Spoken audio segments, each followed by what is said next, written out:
This video is sponsored by Artlist. Hey everyone, Flo from Off to Lens here, and today I want to talk about different camera kits that I would recommend for different budgets. I always get asked about which lens or mic or camera I would recommend for different projects, so I thought I would make this video to hopefully help you out. As always, before I start, don't forget to subscribe to see more videos like this one, and let's get into it.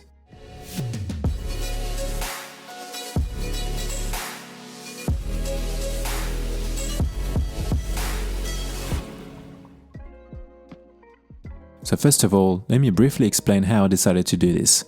These are complete camera kits to be used mainly for documentary and travel work in mind, but can easily adapt to narrative or music video depending on the kit. I'm not going for the cheapest items or cutting corners. These kits are fully usable as they are, and the quality is there each time, and they are aimed mostly at solo shooters. These are also based on my own experience, having used all the gear mentioned for years. As you can see, the kits are based around the BMP-CC 6K cameras, as in my opinion they are the best cameras to own as a solo filmmaker right now in order to be able to create a wide variety of content. And finally, I am focusing on camera kits with lenses, filters, and pretty much anything that is directly and physically related to the camera. No lights or external accessories, otherwise this video would be an hour long and it'd be near impossible to come up with distinct kits. And as always, all the gear will be listed below. 1. Entry level. These are the essentials to get started. BMP-CC 6K G2. In my opinion, the latest 6K G2 is a great place to start. It has a beautiful image, strong codecs, it is easy to use, and for the price, its value is incredible. Sigma 18-35.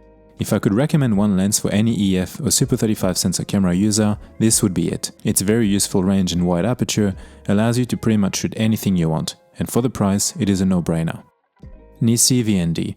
With a G2, you don't get internal NDs, and having a nice quality VND is a great option when you're on a limited budget. It is useful, affordable, and light. Rode Video Mic NTG. Mics are an essential part of any kit, and the Rode Video Mic NTG is awesome. Great quality, adjustable gain, and super compact. And it also happens to be the mic that I'm using right now. Core SWX Power Base. I use internal batteries a lot, especially on the 6K Pro, as they do last close to an hour, but for peace of mind, a battery pack is always a better option, and the Core SWX has never failed me. Media.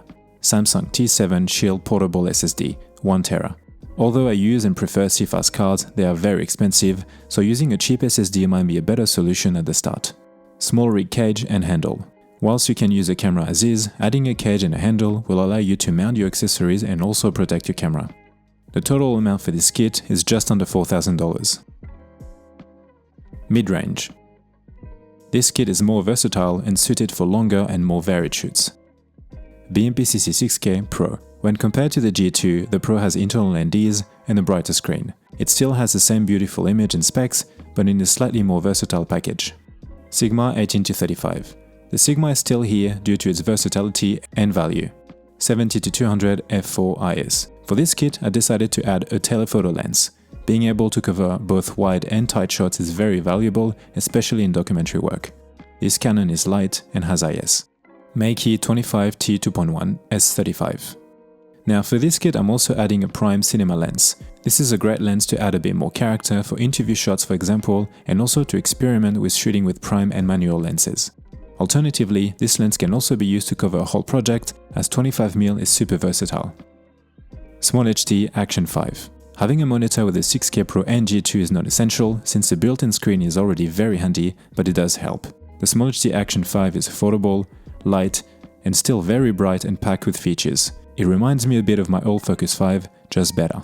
Now keep in mind that I haven't used this one just yet, but I have been using Small HD monitors for nearly 5 years, so I'm pretty familiar with them, and this is the one that I would recommend for this kind of budget.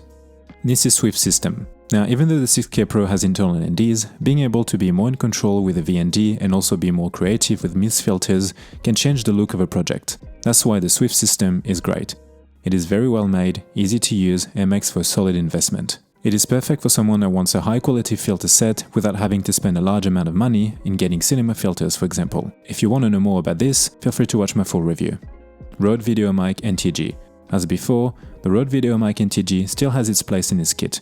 I use it a lot for my own documentary work, especially outdoors. Core SWX Power Base plus internal batteries. Once again, the core stays in this kit, but I would say to also invest in a couple of internal NPF batteries when your project gets a little bit longer or when you need to make your kit slightly lighter and more compact. I always carry 3 NPF alongside my VLOC. Media, 1 CFast card, 256 gig.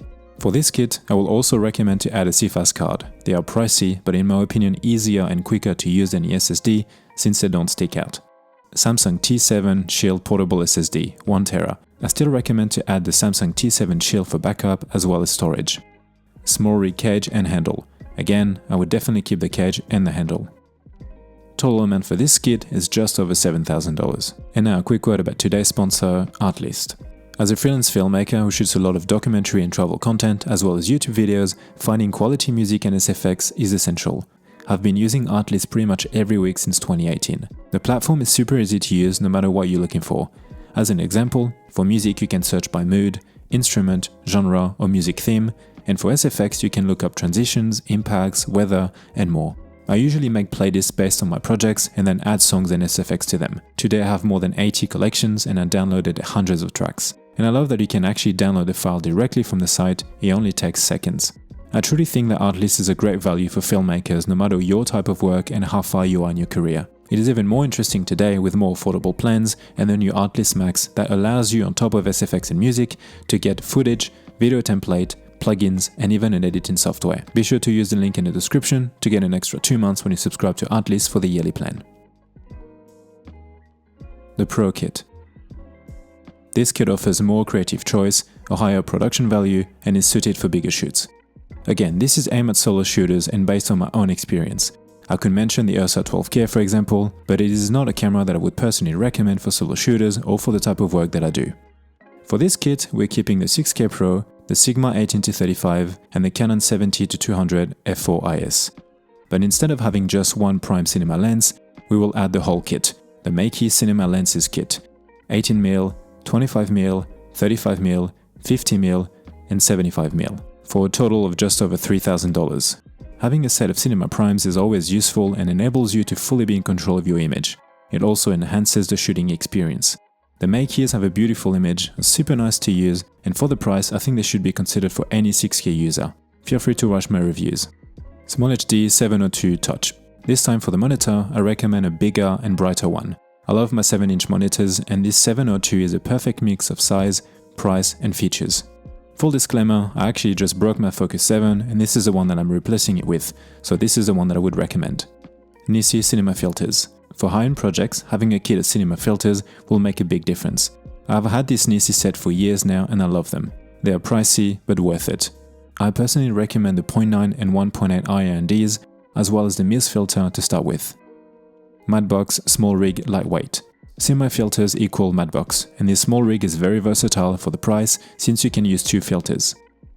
Mini Follow Focus. With cinema lenses, it is always better to use follow focus. First, it is more comfortable and it also allows you to be more precise. This small tilter one is amazing for the price and I think Small Rig has a similar one too. Sennheiser mic. A step up in mic quality is the Sennheiser MKE 600. There is a reason why it is so popular. I've had it for years now and I love it. Core SWX plus extra VLOX. When it comes to batteries, I would say to still use the Core Power Base as it is so handy, but also to carry another VLOC for longer shoots alongside a few NPFs as well. 2 CFast, 256 plus 500. With media for this kit, I would recommend to add a couple of CFasts on top of the other one previously. This now gives you 1TB internally. I always prefer to split my cards instead of having one massive 1TB one for example. Samsung T7 Shield. I still recommend the Samsung T7 Shield for backup as well as storage, and I would maybe add a couple of other ones depending on the shoot and location. Small rig cage and handle. Again, I would still keep the same cage and handle. I would say though that at this stage I will also most likely use an easy rig or shoulder rig. The total amount for this kit is over $12,000. This might sound like a lot of money, but is actually a very good investment, and very good value for what you get. Final thoughts. Finding the right kit isn't always an easy task, especially these days with all the new gear that we are presented with. My advice would be to start small with the essentials and see what you actually need and what suits the projects you have in mind. Every filmmaker is different. There's no need to always get the latest and greatest. It took me years to assemble the gear that I have, and with each new project, things constantly evolve. That's it for me for today, guys. I hope that this video will be helpful to you if you're about to build your first kit or if you are currently upgrading yours. And let me know in the comments what is your current setup. As always, please like this video if you did, and don't forget to subscribe. Thanks for watching, and I'll see you in the next one. Bye. Also, feel free to check out my ebook, Freelance Documentary Filmmaking – An Introduction, where you can find a streamlined but comprehensive overview from pre-production all the way to marketing, built on years of my own experience shooting short documentaries around the world. And if you are interested, I'm also doing filmmaking mentoring sessions where you can ask me anything about a wide variety of topics.